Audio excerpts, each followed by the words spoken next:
الحسنی والحسینی al Baghdadi رحمت اللہ علیہ رحمت واسعہ، یہ آج کی محفل پاک اس عنوان سے منسوب ہے۔ دعا ہے کہ اللہ پاک انتظام والوں کا انتظام و انصرام جو اپنی پاک بارگاہ میں قبول و منظور فرمائے، اور جتنے احباب نزدیک سے دور سے محبتوں کے چراغ لیے آئے، اللہ پاک سب کا آنا اور بیٹھنا اپنی بارگاہ میں قبول و منظور فرمائے۔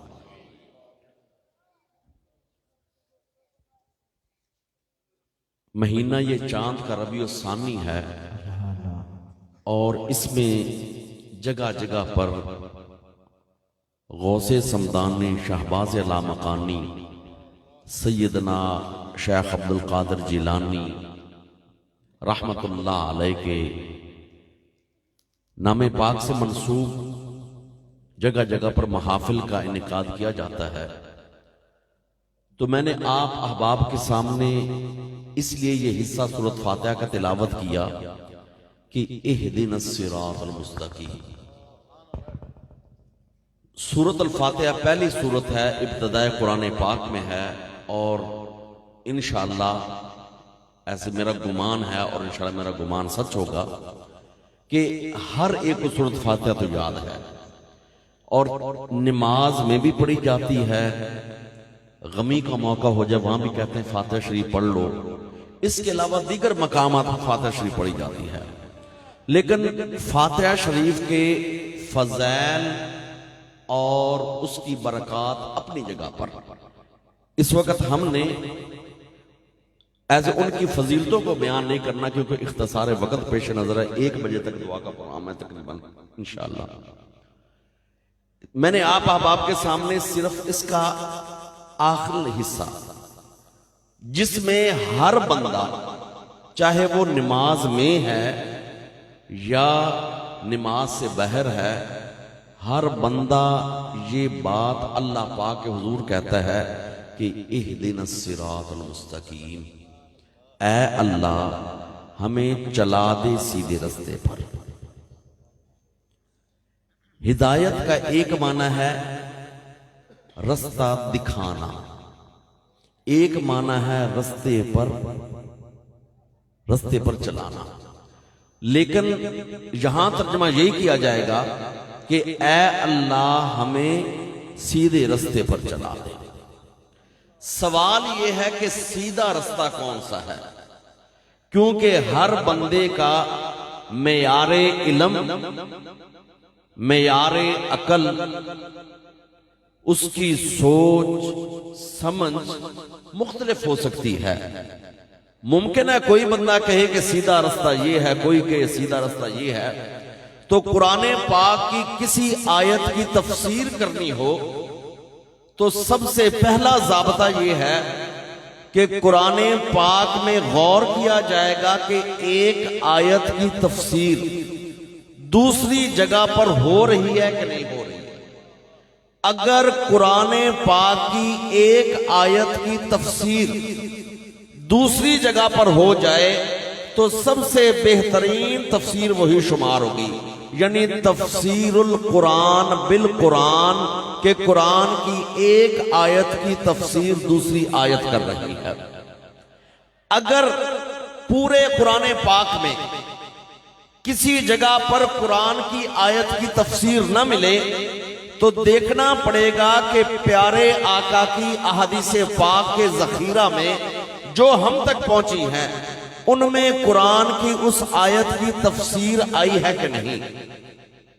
اگر کسی حدیث پاک سے مل جائے کہ میرے آقا نے فرمایا ہو کہ قرآن کی اس آیت کا یہ مطلب ہے، تو تفسیر کا دوسرا درجہ ہے تفسیر القرآن بالحدیث۔ تفسیر کا تیسرا درجہ کہ ہمیں پورے قرآن میں بھی اس آیت کا مطلب نہ ملا، اس قرآن کی تفسیر نہ ملی، اور ذخیرہ احادیث پاک میں بھی اس کا مطلب و تشریح نہ ملی، تو کسی صحابی کا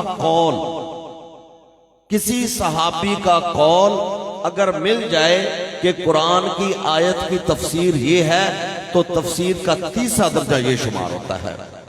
اگر قرآن اور حدیث اور قول صحابی کسی جگہ پر قرآن کی آیت کی تفسیر نہ ملے تو چوتھا درجہ یہ ہوتا ہے مجتہد کا، کہ وہ بندہ جس کو پوری عربی گرامر پر عبور ہو، ناسخ و منسوخ کا علم ہو، شان نزول کا علم ہو کہ قرآن کی کون سی آیت کس کس موقع پر نازل ہوئی ہے، مکی ہے، مدنی ہے، اس کا پس منظر کیا ہے، اس کا جو شان نزول کیا ہے، بیک گراؤنڈ کیا ہے، جس کو اتنا قرآن و حدیث پر عبور ہو، چوتھے درجے میں وہ قرآن کی آیت کی تفسیر کر سکتا ہے۔ لیکن خوش قسمتی سے جو ہم نے تفسیر کرنی ہے وہ قرآن کی تفسیر قرآن سے مل گئی ہے، قرآن کی آیت کی تفسیر اسی قرآن سے مل گئی ہے کہ اللہ پاک نے فرمایا اہدنا الصراط المستقیم، اے اللہ چلا ہمیں سیدھے رستے پر۔ میرے مولا سیدھا رستہ کون سا ہے؟ سیدھا رستہ کون سا ہے؟ فرمایا صراط الذین انعمت علیہم، رستہ ان لوگوں کا جن پر تو نے انعام کیا ہے۔ متصل آیت، قرآن کی متصل آیت، ایک جگہ فرمایا اہدنا الصراط المستقیم، چلا سیدھے رستے پر، ساتھ ہی فرمایا میرے مولا ہم سوال کرتے ہیں میرے مولا تیرا سیدھا رستہ ہے کون سا؟ فرمایا صراط الذین انعمت علیہم، رستہ ہے سیدھا ان لوگوں کا جن پر تو نے انعام کیا ہے۔ تیرے انعام یافتہ بندے ہیں، لیکن ایک ابہام اب بھی باقی رہ گیا ہے، ایک سوال اب بھی باقی رہ گیا ہے، میرے مولا تیرے انعام یافتہ بندے ہیں کون؟ تیرے انعام یافتہ بندے ہیں کون؟ ایک مسئلہ تو کھل گیا کہ سیدھا رستہ کون سا ہے؟ انعام یافتہ لوگوں کا، جن پر اللہ نے انعامات کیے ہیں، وہ رستہ سیدھا ہے۔ لیکن ایک ابہام اب بھی ہے، میرے مولا تیرے انعام یافتہ بندے ہیں کون؟ کیونکہ یہاں بھی ہر بندے کا معیار سوچ الگ ہے۔ اگر بے اولادوں کے درمیان ایک اولاد والا بیٹھا ہو جس کے ایسے اللہ پاک نے 12 بیٹے دیے ہوں، وہ ان کے درمیان کہے گا کہ اللہ کا نام تو میرے پر ہے، اللہ کا انعام تو میرے 12 بیٹے ہیں میرے، تمہارے پاس کیا ہے؟ اگر ایک وہ بندہ جس کے پاس مکان بھی اپنا نہیں، اس کے پاس جائیداد رقبے والا بیٹھا گا، وہ کہے گا تیرے پاس کیا؟ میرے پاس تو زمینیں جائیدادیں ہیں، میرے اوپر اللہ کا انعام ہے۔ ہر ایک اللہ کے انعام کی تشریح مختلف کرتا ہے کہ اللہ کا انعام کیا ہے۔ کوئی کہتا ہے اولاد اللہ کا انعام ہے، کوئی شک نہیں، اولاد بھی اللہ کا انعام ہے، اور کوئی کہتا ہے کہ اللہ کا دیا ہوا رزق اللہ کا انعام ہے، کوئی شک نہیں، اللہ کا دیا ہوا رزق بھی اللہ کا انعام ہے۔ لیکن جن لوگوں کے رستے پر چلنا وہ کون سے انعام یافتہ لوگ ہیں؟ فرمایا صراط الذین انعمت علیہم، رستہ ان لوگوں کا جن پر تو نے انعام کیا۔ قرآن کی تیسری آیت انعم اللہ علیہم، انعم اللہ علیہم، اللہ نے انعام کیا ان پر کون؟ فرمایا من النبیین والصدیقین والشہداء والصالحین، النبیین والصدیقین والشہداء والصالحین۔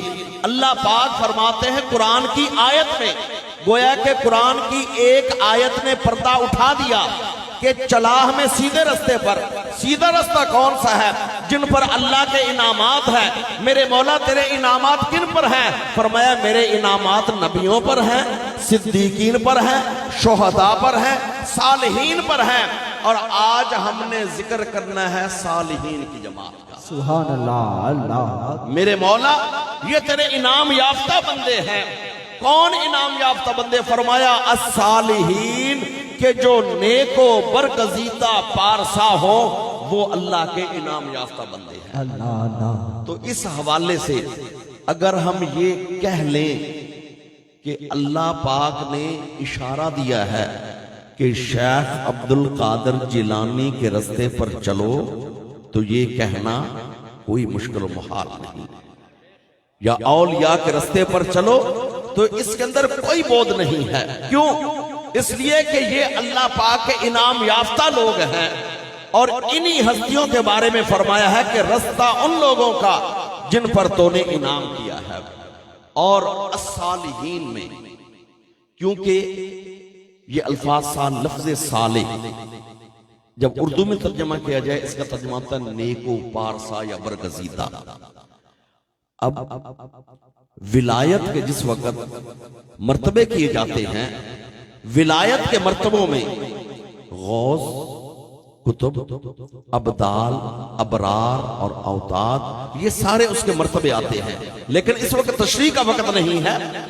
مختصر یہی کہنا ہے کہ اللہ پاک نے ان صالحین کی مطابقت کا حکم دیا ہے، ان کی اتباع کا حکم دیا ہے، اور ان کے رستے کو کامیابی کی ضمانت قرار دیا۔ سبحان اللہ، اللہ ان کے رستے کو اللہ پاک نے حقیقت میں کامیابی کی ضمانت قرار دیا ہے۔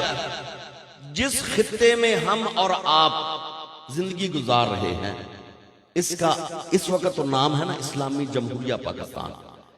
تاریخ میں پرانا نام اس کا آتا ہے بر صغیر۔ بر صغیر، بر صغیر کے اندر پورا ہمارا پاکستان بھی اور پورا ہندوستان بھی، یعنی ایک ہے لفظ بر اعظم، خشکی کا بڑا ٹکڑا، اس کے اندر ایشیا، یورپ اور اس کے بعد افریقہ، شمالی امریکہ، جنوبی آسٹریلیا، انٹارکٹیکا۔ بر اعظم خشکی کے بڑے ٹکڑے، یہ بر صغیر خشکی کا چھوٹا ٹکڑا۔ بر صغیر کے اندر ہمارا پورا پاکستان بھی آتا ہے، انڈیا بھی آتا ہے۔ بر صغیر کی جو زمین ہے نا، اس میں اولیاء اللہ کی محبت کی گٹی شامل ہے۔ اولیاء اللہ کی محبت کی گٹی ہے۔ بر صغیر میں رہنے والے لوگ اولیاء سے محبت کرتے ہیں، اولیاء سے عقیدت رکھتے ہیں، نسل در نسل اولیاء اللہ کے غلام کہلاتے ہیں۔ اس کی وجہ یہ ہے کہ بر صغیر میں جو دین اسلام پھیلا ہے، کسی فاتح یا تلوار کے زور سے نہیں پھیلا، شمشیر کے زور سے نہیں پھیلا، بلکہ بر صغیر میں جو کلمہ طیبہ کی صدائیں گونج رہی ہیں، یہ اولیاء اللہ کی محبت اور نگاہ کا۔ بر صغیر میں ایک فاتح آیا ہے، ایک فاتح، لیکن وہ بھی مختصر وقت، تھوڑے وقت کے لیے، اور آیا بھی اور آیا سمندری رستے، اور آ کر سندھ میں اور ادھر سے ملتان سے آگے نہیں آیا، ملتان سے واپس محمد بن قاسم چلا گیا۔ اب پورے بر صغیر میں جو کلمہ طیبہ کی صدائیں گونج رہی ہیں، یہ اولیاء اللہ کی محبت، حسن اخلاق، دعوت و تبلیغ کا کام، اور ان کی محنتوں کی وجہ سے، اسی وجہ سے شاعر کہتا ہے نا، ساڑا ایک اجمیر دا پیر ویکھو 90 لاکھ نو کلمہ پڑھا چھڑیا۔ ساڑا ایک اجمیر دا پیر ویکھو 90 لاکھ نو کلمہ پڑھا چھڑیا۔ اگر واقعات بیان کرنا شروع کر دیں بہت لمبی بات ہو جائے گی۔ خواجہ اجمیری کے یہ ایک سفر کا واقعہ بیان کیا، تاریخ گواہ ہے کہ دلی سے لے کر آگرے تک جب آپ نے ایک سفر کیا تو جس بستی میں قیام پذیر ہوتے خواجہ چشت، اسی بستی کا ایک خاندان نہیں، پوری کی پوری بستی آپ کے اخلاق حسنہ سے، محبت سے متاثر ہو کر پوری کی پوری بستی لا الہ الا اللہ محمد رسول اللہ پڑھ۔ سبحان اللہ۔ اور پھر ایک اور بات بھی ہے کہ اولیاء اللہ نے مخلوق کا رخ ہمیشہ خالق کی طرف موڑا ہے، مخلوق کا رخ خالق کی طرف موڑا ہے۔ ان کی زندگی کا نصب العین یہی ہوتا ہے کہ بس بھولی بھٹکی مخلوق جیسے بھی ہے نا، میرے مولا یہ تیرے آگے جھکنے والی بن جائے۔ اور بر صغیر کی جو زمین ہے یہاں پر اس زمانے میں اب اس وقت تک، اس کے بعد مجھے پتا نہیں، 3 قسم کے لوگ ہمیں ملتے ہیں۔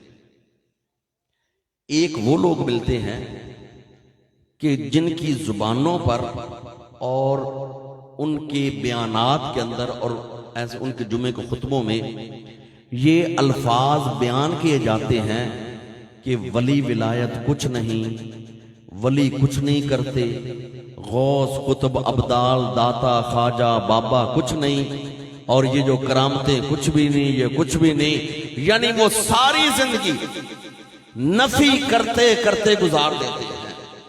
بر صغیر میں کچھ لوگ ایسے بھی ہیں، یہ ایک قسم ہے۔ دوسری قسم وہ ہے جو ہر بابے کو ولی مان لیتے ہیں، جو قبرستان میں بیٹھا ہوا ایسے بیٹھا ہوا پرچی پر نمبر لکھ کر دیتا ہے، چاہے 10,000 میں سے ایک ہی پرچی نکلے، ہے وہی بابا کرنی والا، ہے وہی بابا کرنی والا۔ اگر کرنی کو دیکھ کر ماننا ہے تو پھر انڈیا میں بت خانوں میں پتھروں کے بتوں کے آگے جو نیاز لے کر کھڑے ہوتے ہیں، مرادیں تو ان کی بھی پوری ہو جاتی ہیں، پھر وہ رب سچا ہے یا بت سچے ہیں؟ کسی سے کام ہو جانا ولایت کا معیار یہ نہیں ہے، کسی سے نمبر لگ جانا ولایت کا معیار یہ نہیں ہے، کسی کے پاس جا کر جانا اور وہاں سے پتر کا مل جانا ولایت کا معیار یہ نہیں ہے۔ تو پہلی قسم کے لوگ وہ ہیں جو سرے سے انکار کرتے ہیں کہ کوئی داتا خواجہ بابا ولی کرامت نہیں، یہ لوگ نفی کرتے ہیں ہر چیز کی۔ بر صغیر میں دوسری قسم کے لوگ وہ ہیں جو ہر ایک کو ولی مان لیتے ہیں۔ اور یاد رکھنا یہ دونوں ذکر جو میں نے کیے ہیں نا، یہ پٹڑی سے اترے ہوئے ہیں۔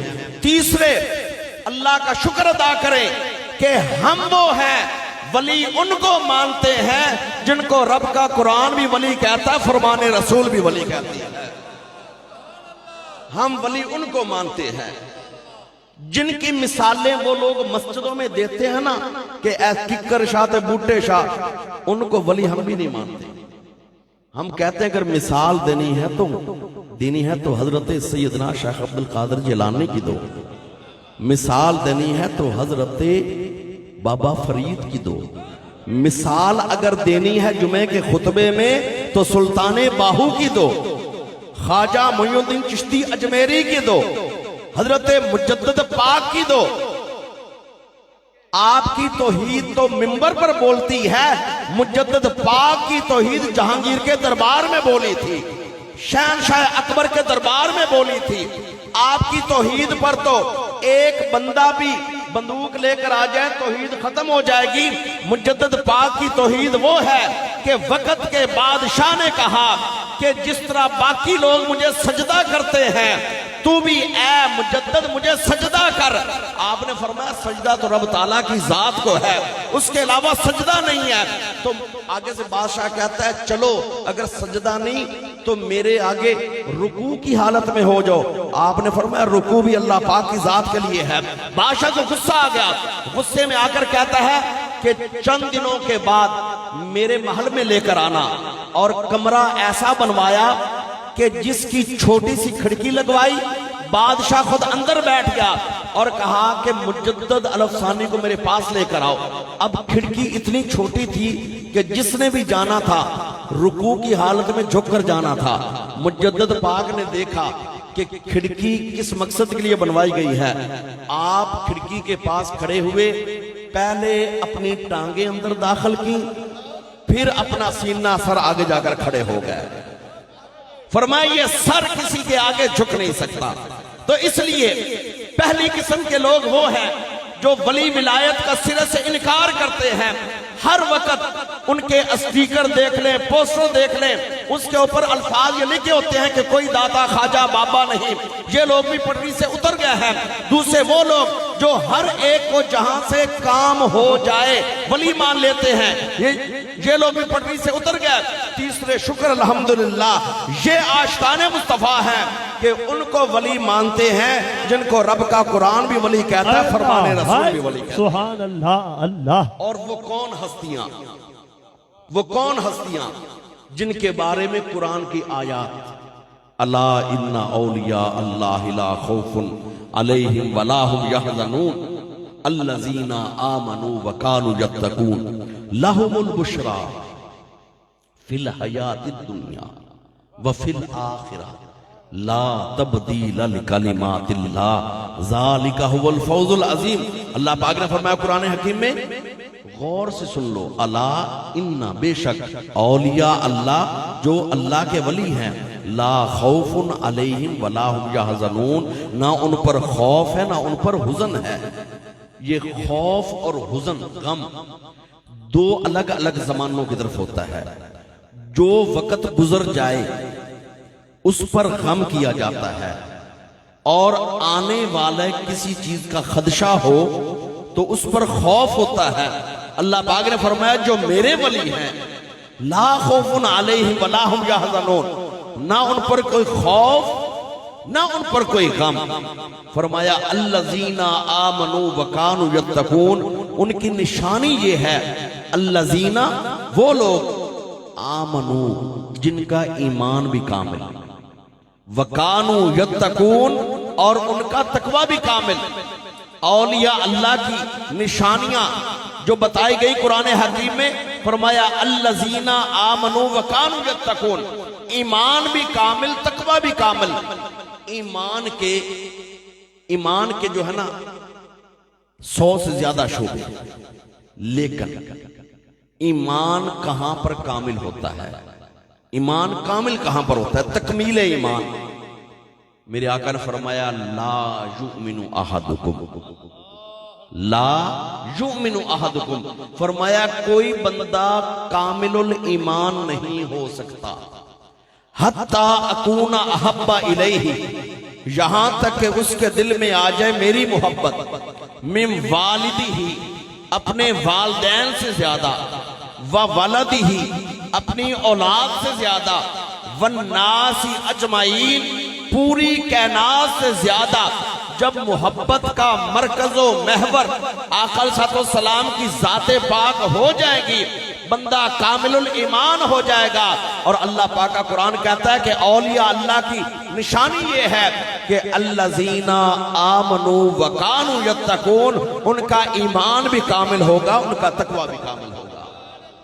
گویا کہ کوئی اللہ کا ولی بغیر محبت مصطفیٰ کے ہو ہی نہیں سکتا، بغیر اتباع مصطفیٰ کریم صلی اللہ علیہ وسلم کے ہو ہی نہیں سکتا۔ تو اس لیے فرمایا الذین آمنوا وکانوا یتقون، ان کا ایمان بھی کمال کا ہوگا، ان کا تقوی بھی کمال کا ہوگا۔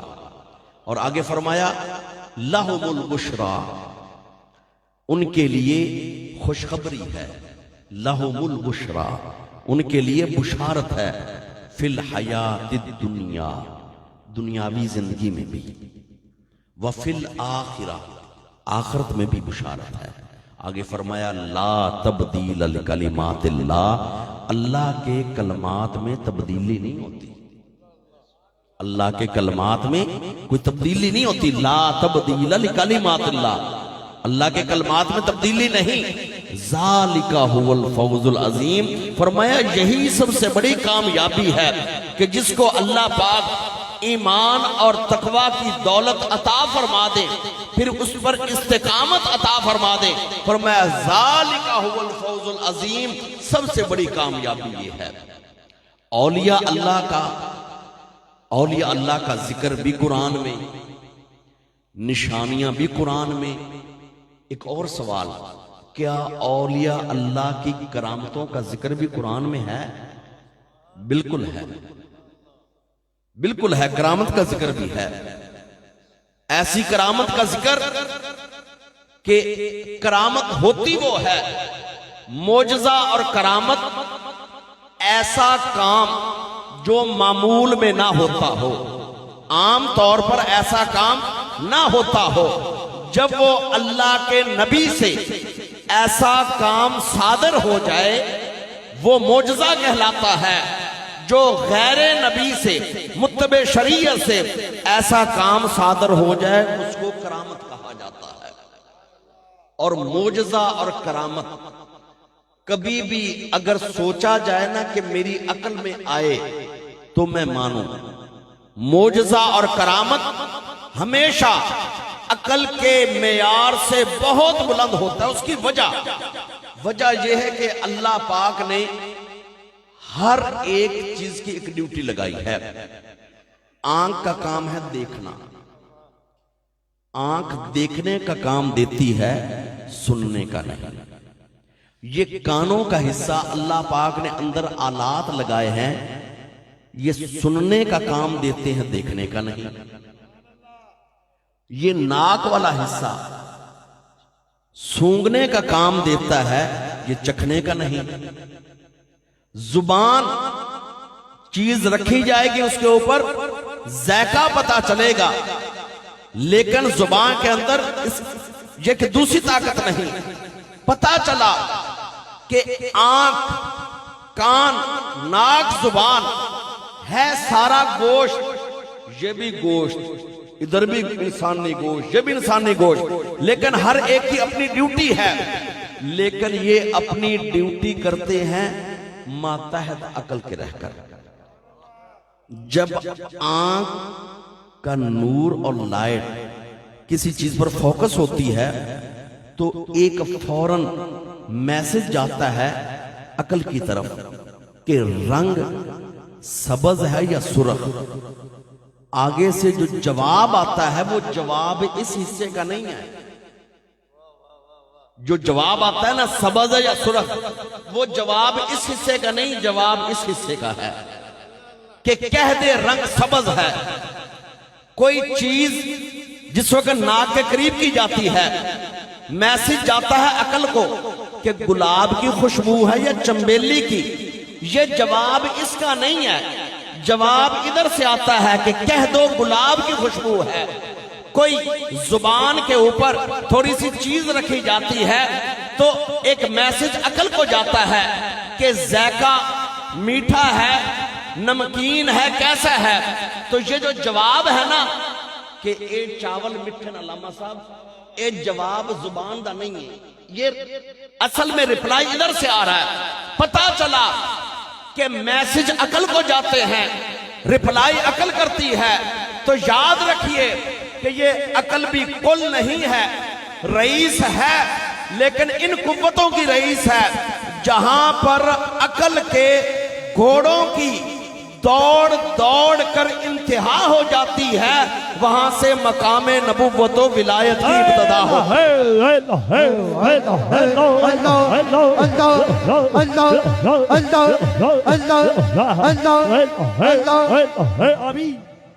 جہاں پر یہ عقل کے گھوڑوں کی دوڑ کر انتہا ہوتی ہے، وہاں سے مقام نبوت کی ابتدا ہوتی ہے. معجزہ اور کرامت کو کبھی بھی عقل کے معیار پر پرکھنے والے ہمیشہ گمراہ ہوتے تو دیکھے ہیں، لیکن معجزہ اور کرامت کو جب بھی دیکھا جائے گا یہی کہا جائے گا کہ اللہ کے امر کے تابع ہے، اللہ پاک کے حکم کے تابع ہے. اللہ پاک ان اللہ علی کل شیء قدیر، وہ ذات مالک ہے، اس نے اپنے اس بندے کو طاقت و اختیار دیا ہوا. اور اس کی مثال سمجھیے، مردے کو زندہ کرنا، زندگی دینا اللہ پاک کا کام ہے. لیکن حضرت عیسیٰ ہیں نبی، اگر قبر کے پاس کھڑے ہو کر ہڈیوں کو 200 سال پرانی قبر، 300 سال پرانی قبر کے پاس کھڑے ہو کر کہتے ہیں کہ کم باذن اللہ، تو اگر حضرت عیسیٰ کے کہنے سے مردہ ہڈیاں جڑ کر گوشت آ کر کھڑا ہو جاتا ہے تو حضرت عیسیٰ اس سے خدا نہیں بن گیا، ہے نبی، لیکن یہ ان کا معجزہ بن گیا، یہ ان کا معجزہ بن گیا. تو اس لیے معجزہ اور کرامت یہ اللہ پاک کے امر کے تابع ہوتی. کرامت کا ذکر کر رہا تھا، ولی کی کرامت کا. وقت کے نبی سلیمان علیہ السلام اپنے وقت کے نبی ہیں، اور آپ کی حکومت کے بارے میں قرآن پاک میں آتا ہے کہ نبوت کا تاج بھی ملا اور دنیا والی بادشاہت بھی ملی. اور پھر بادشاہت کیسی انسانوں پر بھی حکومت، جنات پر بھی حکومت، فضا میں اڑنے والے پرندوں پر بھی ان کا حکم چلتا تھا، ہوائیں بھی ان کے حکم سے رخ بدلتی تھیں، اور زمین پر رینگنے والے کیڑے مکوڑے حشرات الارض ان کی بولی بھی سمجھ لیتے تھے۔ تو آپ سلیمان علیہ السلام کے اوپر جب سارے پرندے سایہ کرتے تھے نا، تو ایک دن دیکھا کہ آپ نے ہدہد کی جگہ خالی ہے، تو آپ نے فرمایا کہ آج میں اپنے اوپر ہدہد پرندے کو نہیں دیکھ رہا، یا تو کوئی نئی میرے پاس خبر لے کر آئے یا پھر میں اس کو ذبح کر دوں گا۔ یعنی اللہ کا نبی جلال میں آ گئے کہ بغیر اجازت کے غائب ہوا ہے، یا تو کوئی آج نئی خبر لے کر آئے، اگر نئی خبر لے کر نہ آیا تو ذبح کر دوں گا۔ تھوڑی دیر کے بعد ہدہد آ گیا اور آ کر کہتا ہے کہ آپ حضرت سلیمان، میں ایک ایسی بادشاہ دیکھ کر آیا ہوں کہ ایک عورت حکومت کر رہی ہے وہاں پر، اور وہ لوگ رب تعالیٰ کی ذات سے واقف نہیں ہیں۔ وہ عورت خود اور اس کی ساری عوام رعایا سورج کو سجدہ کرتے ہیں، جب سورج نکلتا ہے ایک سجدہ اس وقت کرتے ہیں، جب آخر میں غروب ہوتا ہے ایک سجدہ اس وقت کرتے ہیں۔ وہ سورج کو اپنا رب سمجھتے ہیں۔ میں وہاں سے ہو کر آیا ہوں۔ آپ نے فرمایا خبر تو نہیں ہے، لیکن آپ نے اپنا خط لکھا، فرمایا میرا خط پہنچا دے۔ خود انہوں نے خط پہنچا، قصہ مختصر۔ بلقیس نے اپنے وزراء کے ساتھ مشورہ کیا کہ کیا ان کو بلانا چاہیے سلیمان اور اس کی فوج کو، یا ہمیں جانا چاہیے؟ وزیروں نے کہا مرضی اپنی کرنی ہے، اور ایسے اس لیے کہتے ہیں وزیر چنگے ہوتے کم بن جاتا ہے۔ اللہ کرے وزیر چنگے ہونے چاہیے۔ تو اس وزیروں نے کہا کہ مرضی اپنی کرنی ہے، آپ نے ملکہ مرضی اپنی کرنی ہے، لیکن بادشاہ جس ملک میں آ جائیں وہاں خرابی کے سوا کچھ نہیں بچتا، وہاں تباہ و بربادی ہو جاتی ہے۔ بلقیس کو مشورہ پسند آیا، اس نے کہا کہ ہم یہاں سے خود چل کر جاتے ہیں۔ اب آپس میں فاصلہ کتنا ہے؟ موجودہ نقشے کے مطابق اگر دیکھا جائے ورلڈ میپ، یمن جہاں پر ہے یہ بلقیس کا علاقہ ہے، یمن، اور بیت المقدس سیریا، یہاں ہے آپ سلیمان صلی اللہ علیہ وسلم۔ درمیان میں اس وقت کی تیز رفتاری گھوڑا مہینوں کا سفر ہے، لیکن ملکہ بلقیس اور سلیمان صلی اللہ علیہ وسلم کے درمیان کتنا فاصلہ ہے، اور بلقیس اپنا محل اور اپنا خاص کمرہ بند کر کے تالے لگا کے اپنی فوج کے ساتھ چلی۔ جب کافی آگے چلی گئی تو ادھر سے سلیمان صلی اللہ علیہ وسلم نے فرمایا، مجلس میں بیٹھے ہوئے تھے، آپ نے فرمایا کہ کون ہے جو بلقیس کا تخت میرے سامنے حاضر کرے؟ کون ہے جو بلقیس کا تخت میرے سامنے حاضر کرے؟ یہاں پر سوال ہے کہ خود سلیمان نبی ہیں، اور نبی کا مقام ولی سے بہت بلند ہوتا ہے، وہ خود بھی منگوا سکتے تھے، لیکن اللہ پاک کی حکمت ہے کہ بتانا تھا کہ نبیوں کا مقام تو اپنی جگہ پر ہے، جن کو اللہ پاک یہ طاقت دے دے ولایت کا مقام کتنا بلند ہوتا ہے۔ آپ نے فرمایا کون ہے جو میرے دربار میں تخت حاضر کرے؟ درمیان میں اتنا فاصلہ، اور بلقیس کا محل، پھر اس کے کمرے کو تالے لگے ہوئے ہیں، اور سلیمان علیہ السلام کے ان امتیوں میں سے کسی نے ملک یمن دیکھا بھی نہیں تھا سوائے ہدہد کے، اور کسی نے وہ علاقہ بھی دیکھا بھی نہیں تھا۔ لیکن اس کے بعد اللہ پاک کا قرآن بولتا ہے، وَقَالَ عِفْرِيتٌ مِّنَ الْجِنِّ، جنوں کا سردار اٹھتا ہے، اٹھ کر کہتا ہے حضور بلقیس کا تخت میں آپ کے سامنے لے آتا ہوں، اور ساتھ اپنے بارے میں تھوڑی سی اپنے بارے میں کہتا ہے لَقَوِيٌّ أَمِينٌ، میں طاقت والا بھی ہوں امانت دار بھی ہوں۔ یہ دو لفظ اس نے جن نے کیوں بولے، جنوں کے سردار نے، کہ میری بات کو مذاق نہ سمجھا جائے. لقویٌ، میرے اندر طاقت بھی ہے کہ میں بلقیس کا تخت آپ کے سامنے حاضر کر دوں. امین، امانت دار بھی ہوں، کیونکہ جنوں کے اندر ہوتی ہے شرارت، آگ سے تخلیق ہوئی ہے. تو میں رستے میں تخت کا کوئی موتی، ہیرا، یاقوت، مرجان چوری نہیں کروں گا. جیسے بلقیس کا تخت ہوگا میں آپ کے سامنے حاضر کر دوں گا. آپ نے فرمایا کہ کتنی دیر میں؟ تو کہتا ہے کہ جو آپ کی گفتگو چل رہی ہے، مجلس چل رہی ہے، جب یہ گفتگو ختم ہو جائے گی آپ کا تخت آ جائے گا.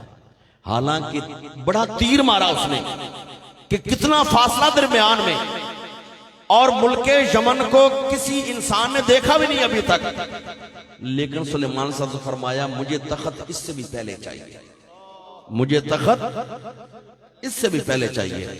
تو اللہ پاک کا قرآن بولتا ہے وَقَالَ الَّذِي عِنْدَهُ عِلْمٌ مِّنَ الْكِتَابِ، وَقَالَ الَّذِي عِنْدَهُ عِلْمٌ مِّنَ الْكِتَابِ، کہا اس بندے نے، بشر نے، جن کی باری ختم ہو گئی، اب انسان کھڑا ہو گیا مجلس سلیمان میں، اور جن کا نام تفسیر میں آتا ہے حضرت آصف بن برخیہ، اٹھ کر کہتے ہیں کہ حضور آپ کی پلک جھپکنے سے پہلے تخت آ جائے گا. اگر قرآن میں یہ واقعہ نہ ہوتا تو کوئی بھی نہ مانتا. اب بھی صاحب ایمان مانتے ہیں، بغیر ایمان کے ماننا اس کو ممکن ہی نہیں ہے. کہاں ملک یمن، اور آصف بن برخیہ نے نہ ملک یمن دیکھا، نہ بلقیس کا محل دیکھا، نہ تالے کھلے ہوئے ہیں، درمیان میں کتنا فاصلہ ہے. بلقیس سلیمان صاحب السلام کی علاقے کے قریب پہنچ چکی ہے. اب اگر آصف بن برخیہ ادھر سے گھوڑے پر جاتا بھی صحیح، واپس آتا بھی صحیح، تو رستے میں بلقیس سے ملاقات ہو ہی جانی تھی نا. لیکن سلیمان صاحب السلام نے بتانا تھا کہ اللہ پاک کی دی ہوئی طاقت سے اللہ کے ولی کیا کر سکتے ہیں.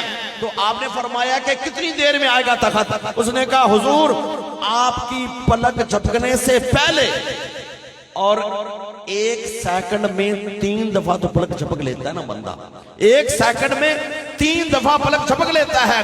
یعنی سیکنڈ کے، منٹ نہیں، سیکنڈ کے تیسرے حصے میں، اور پلک جھپ کر اوپر نہیں جائے گی، تخت آ جائے گا. آپ نے فرمایا منگوا، آپ نے فرمایا منگوا. اور آصف بن برخیہ نہ مجلس سلیمان سے غائب ہی نہیں ہوا، کھڑا سامنے ہے، اور اس میں اعظم پڑھ کر کہتا حضور تخت آ گیا.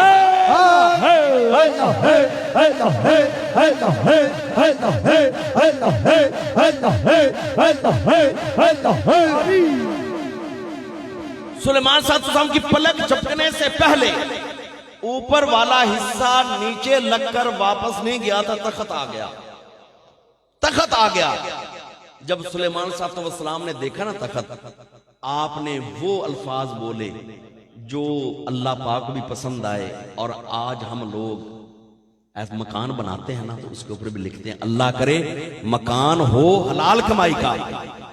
آپ نے فرمایا ھذا من فضل ربی،